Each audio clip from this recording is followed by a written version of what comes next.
অহাকালি ৰাতিপুৱা প্ৰথমে জুবিন গাৰ্গৰ অটস্পাই বা পোষ্টমৰ্টেম আমি কৰিম গুৱাহাটী মেডিকেল কলেজত। আৰু এই পোষ্টমৰ্টেম কৰোঁতে আমি এইমছৰ ডক্টৰকো আমি জড়িত কৰিম। আৰু ৰাতিপুৱা 7:30 বজাত আপোনালোকক এইকাৰণে ক'লোঁ যে আমাৰ গোটেই ক্ৰিমেশ্যনৰ চিডিউলটো অলপ বদলি হৈ যাব এতিয়া।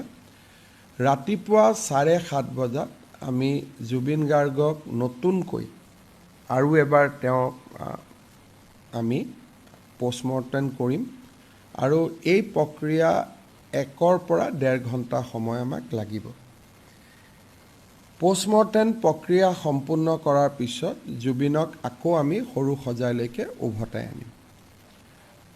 আৰু সৰু সজাইৰ পৰা আনুমানিক মই ভাবোঁ যে 9:30 বজা মানতহে এতিয়া আমি বা 10 বাজিব 9:30 10 বজাতহে আমি জুবিনক অন্তিম যাত্ৰাৰ বাবে আমি লৈ যাব পাৰিম।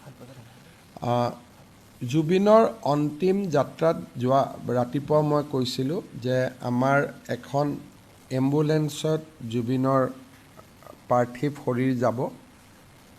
ফেমিলিয়ে আমাক এখন তালিকা দিছে 85 গৰাকী ব্যক্তিৰ 85 পিপল। চ' এই 85 গৰাকী ব্যক্তি বা যি শিল্পী কলা কুশলী জুবিনৰ লগত ক্ল'জ 85 তেওঁলোকৰ কাৰণে আমি 2খন 3খন 4খন যি বাছৰ প্ৰয়োজন হ'ব আমি সৰু সজাইত বাছৰ ব্যৱস্থা কৰি দিম।